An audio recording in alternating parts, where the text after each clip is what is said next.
লোকসভা নির্বাচন কাটতেই আমরা দেখছি যে বাম কংগ্রেস যে জোট তাদের মধ্যেই একটা জড়তা, সরলতা মানুষ খুঁজে পাচ্ছে না কোথাও গিয়ে। কি এই যে বাংলার মানুষ জোটটাকে অ্যাকসেপ্ট করছে না, ভোট বাক্সের নিরীক্ষে আমরা যেটা দেখছি, এর একটা কারণ দেখতে হতে পারে এই তাদের নিজেদের মধ্যেই সরলতাটা নেই বলে জোটের।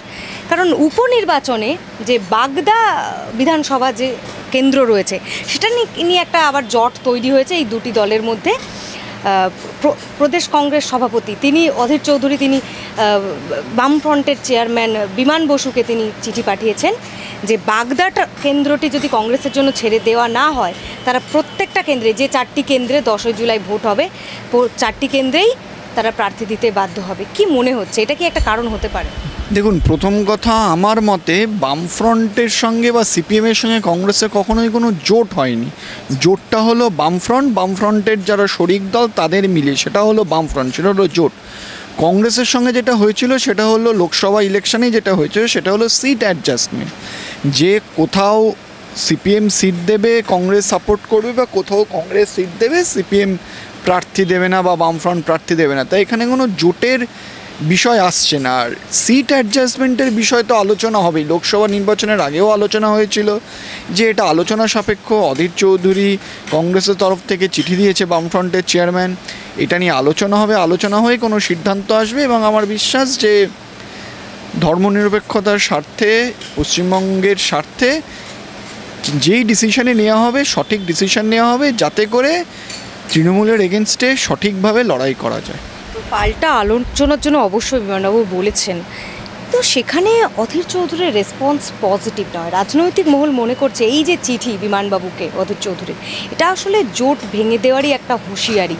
কোথাও গিয়ে এটা যারা এই যে বিরোধী রাজনীতি, যারা বাম কংগ্রেসকে সমর্থন করছে, একটা মানে গ্রাসরুট স্তরে সেই সমস্ত কর্মী সমর্থকদের মধ্যে এফেক্ট ফেলবে না বলে কি মনে হয়? এটা কি একটা অন্যতম কারণ মনে হচ্ছে যে তাদের মধ্যে সেই অতটা উন্মাদনা দেখা যাচ্ছে না শাসক দলের বিরুদ্ধে লড়াই করার ক্ষেত্রে? কারণ শাসক দলের বিরুদ্ধে এত অভিযোগ, দুর্নীতির পাশাপাশি এই যে আমরা যে ভোট পরবর্তী হিংসার কথাও যদি বলি, এত অভিযোগ, বিরোধীদের এত আক্রমণ করা হচ্ছে, তারা এত সমস্যা ফেস করছে, কিন্তু তারপরেও তারা এটার বিরুদ্ধে সেভাবে সেই অর্থে লড়াই দিতে কেন পারছে না?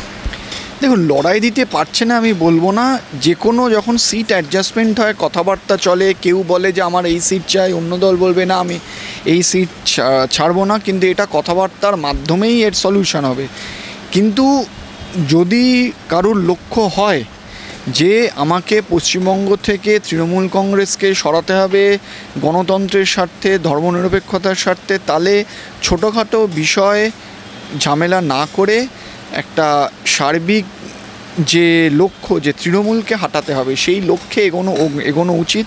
এবং আমার মনে হয় না যে, দেখুন, রায়গঞ্জ অলরেডি তো কংগ্রেসকে ছেড়ে দেওয়া হয়েছে, বাকি 3টে সিটে এবার বামফ্রন্ট লড়বে। এবং আমরা দেখেছি অনেক পারম্পরিকভাবে আমরা যেটা দেখেছি যে বাগদা থেকে সবসময় বামফ্রন্ট লড়াই করে, সে ফরওয়ার্ড ব্লক, সেই এতে বামফ্রন্ট যদি বলে থাকে যে বাগদা আমরা বামফ্রন্ট লড়বে, তাতে তো কোনো আপাত দৃষ্টিতে কোনো অন্যায়ের কিছু নেই।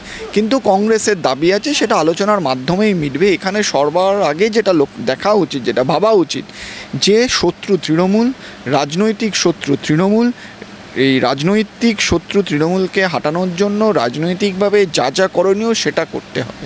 একদম এই বাগদা বিধানসভা কেন্দ্রে যেমন বহু আগে থেকে ফরওয়ার্ড ব্লক লড়াই করে, এটা যেমন সত্যি কথা, সেদিক থেকে আমরা যদি দেখি, একটা সময় তো সারা রাজ্য জুড়ে বামফ্রন্টের একটা আধিপত্য ছিল, সেখানে আধিপত্য কমেছে, আজকে তৃণমূল সব জায়গায় রয়েছে, তো বেশিরভাগ ক্ষেত্রেই রয়েছে। তো সেক্ষেত্রে দেখতে গেলে ফরওয়ার্ড ব্লকের যে জনপ্রিয়তা কমেনি, সেটারও তো একটা কনফিডেন্টের সাথে তো বলা যায় না। সেক্ষেত্রে তাহলে কি কংগ্রেসকে একটা সুযোগ দেওয়া যায় না বাগদা লড়াইয়ের ক্ষেত্রে? কারণ কংগ্রেসের যেটা দাবি যে বনগাঁ লোকসভা কেন্দ্রে কংগ্রেস এবার লড়াই করেছিল, সেই ক্ষেত্রে বাগদা বিধানসভা সেই বনগাঁ লোকসভা কেন্দ্রের মধ্যে পড়ে, সেই হিসেবে বাগদা থেকে কংগ্রেসের লড়া উচিত, এমনটা তাদের দাবি, তাদের যুক্তি। দেখুন, একটা লোকসভা কিন্তু একটা বিধানসভা কেন্দ্র দিয়ে হয় না। আজকে বনগাঁ লোকসভার অন্যতম একটা বিধানসভা কেন্দ্র হচ্ছে বাগদা, যেখানে ফরওয়ার্ড ব্লক, যেহেতু বনগাঁ লোকসভাতে কংগ্রেস লড়েছে, তার মানেই বনগাঁর 7টা বিধানসভাতেই কংগ্রেস লড়বে। এটা কিন্তু যুক্তিসঙ্গত ঠিক বোঝায় না। আর আপনি যদি সেটা বলেন, আজকে কিন্তু লোকসভা কেন্দ্রে পুরুলিয়া, যেটা নর্মালি ফরওয়ার্ড ব্লক দ্বারায়, সেটা কিন্তু কংগ্রেসকে ছেড়ে দেওয়া হয়েছিল জোটের স্বার্থে। বামফ্রন্ট জোটের স্বার্থে কিন্তু ছেড়ে দিয়েছিল, কারণ তাদের সে তো আলাদাভাবে বেরিয়ে ফরওয়ার্ড ব্লক থেকে ভেঙে একটি দল দাঁড়িয়েছে, সেটা তো আর বামফ্রন্টের দায়িত্ব না। কেন ছাড়া হয়েছিল, তারা তাদের কেন নমনীয় হয়েছিল বামফ্রন্ট, কারণ তাদের মূল লক্ষ্য ছিল বিজেপি আর তৃণমূল। এখানে সব দলকেই একটু নমনীয় হতে হবে যদি তাদের প্রধান লক্ষ্য হয় যে তৃণমূলকে রাজ্য থেকে সরাতে হবে। একদম জট নিয়ে কথা বলছি আমরা, সেক্ষেত্রে তো নওশাদ সিদ্দিকীর আইএসএফ এটাও আলোচনায় চলে আসে। আমি ফলাফল বেরানোর পর নওশাদ সিদ্দিকীর সঙ্গেও কথা বলেছি। তার বক্তব্য যে বিধানসভার নির্বাচনের ক্ষেত্রে, মানে আগামী 26-এর যে নির্বাচন, সেক্ষেত্রে তিনি আবারও এই বিজেপি তৃণমূলের বিরুদ্ধে যে সমস্ত দল রয়েছে তাদের সঙ্গে লড়াই করতে প্রস্তুত। সেক্ষেত্রে আপনার কি মনে হয় যে নওশাদ সিদ্দিকীর সঙ্গে কি আবারও বাম কংগ্রেসের জোট করা উচিত হবে, ঠিক হবে? দেখুন, সবার আগে এইটা দেখতে হবে যে আদৌ উনি বিজেপি আর তৃণমূল বিরোধী কিনা। যদি উনি বিজেপি বিরোধী বা তৃণমূল বিরোধী হতেন, তাহলে ডায়মন্ড হারবার থেকে পালিয়ে আসতেন না। প্রতিকুর রহমান যেরকম বাঘের বাচ্চার মতন লড়াই করেছে একা, ওখানে একা ওই লড়েছে, আর কেউ লড়েনি। সে ক্ষমতা কারণ নেই, ও সেখানে লড়াইটা করতো, পালিয়ে আসতো না।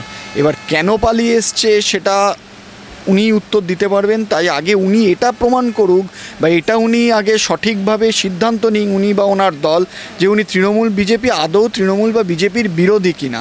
কারণ আমরা দেখলাম উনি বাম কংগ্রেসে যাদবপুরে সিট দিল, ক্যান্ডিডেট দিল, শ্রীরামপুরে ক্যান্ডিডেট দিল, মুর্শিদাবাদে ক্যান্ডিডেট দিল। এটা যদি দেখেন, ক্যান্ডিডেট দিয়েছে, বসিরহাটে ক্যান্ডিডেট দিল, কিছু জায়গায় ভোট পেয়েছে, কিছু জায়গায় ভোট পায়নি, আর কিছু জায়গায় ভোট আবার নিজে পেয়েছে, কিছু ভোট তৃণমূলে আবার ট্রান্সফার করিয়েছে বলে অভিযোগ। ওনার যদি সত্যি তৃণমূল আর বিজেপি শত্রু হতো, তাহলে কিন্তু উনি সিপিএম কংগ্রেসের বিরুদ্ধে কোনো প্রার্থী দিতেন না। তাই আদপে যে উনি আদৌ তৃণমূল বা বিজেপির বিরোধী, সেটাতেই সন্দেহ আছে। অর্থাৎ নওশাদ সিদ্দিকী তৃণমূল এবং বিজেপির বিরোধিতা করতে চায় কিনা সেই নিয়ে একটা সংশয় আছে। অবশ্যই এটা প্রমাণিত লোকসভা ইলেকশানে ওনার বা ওনার দলের যা বিহেভিয়ার বা ওনার দলের যা কাজকর্ম বা ওনার কাজকর্ম, শেষ মুহূর্তে ডায়মন্ড হারবার থেকে পালিয়ে গেল, বসিরহাটে ক্যান্ডিডেট দিল, যেখানে ওনারা চাইলে নিরাপদ সর্দারকে সাপোর্ট করতে পারতো, সৃজনকে সাপোর্ট করতে পারতো, দীপশিতাকে সাপোর্ট করতে পারতো, কমরেড মোহাম্মদ সেলিমকে সাপোর্ট করতে পারতো, করলো না, ক্যান্ডিডেট দিল এবং নিজেও যা ভোট পেয়েছে ছেড়ে দিন, ওটা লোকসভার এতে মানে কি আমি জানি না, মানে ওই ভোট ঝাড়কাতেই আসুক, কিছু এসে যায় না কারুর, বরঞ্চ আবার কিছু ভোট নিজেদের তৃণমূলে ট্রান্সফার করিয়ে দিল। অভিযোগ, কিন্তু এই যে ক্যান্ডিডেট দিয়েছে সেটা তো আর অভিযোগ না, এটা তো প্রমাণিত। আজকে যদি ওনার শত্রু হয় তৃণমূল, ওনার শত্রু হয় বিজেপি, তাহলে উনি সিপিএমের বিরুদ্ধে কেন ক্যান্ডিডেট দিলে? সেক্ষেত্রে যে জট নিয়ে আমরা কথা বলছিলাম, এটা কি অন্যতম এই যে বামেদের ফেরার ক্ষেত্রে একটা অন্যতম বাধা মনে হয়? দেখুন, আমার মনে হয় না এই জোট কোনো বাধা। জোট হলে ভালো, জোট না হলে বামফ্রন্ট একা লড়বে এবং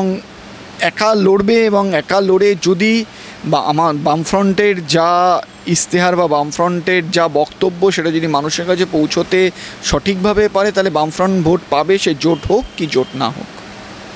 তো বিধানসভা যে নির্বাচন রয়েছে সেটা নিয়ে আপনি কতটা আশাবাদী, কি মনে হয়? দেখুন, লোকসভা নির্বাচন, বিধানসভা নির্বাচন দুটো পুরোপুরি একটা আলাদা জিনিস। লোকসভা ভোটটা যে নিরিখে হয়েছে, বিধানসভা ভোট কিন্তু সেই নিরিখে হবে না। যদিও দেখা যায় অনেক ক্ষেত্রে উপনির্বাচনে নর্মালি যারা শাসক দল তাদের অনেকটা অ্যাডভান্টেজ থাকে, তবে আমার বিশ্বাস যে পরিমাণ দুর্নীতি, যে পরিমাণ অরাজকতা রাজ্যে হচ্ছে, বিধানসভার ক্ষেত্রে সেটার একটা বড় এফেক্ট পড়বে এবং বামফ্রন্ট ভালো ফল করবে।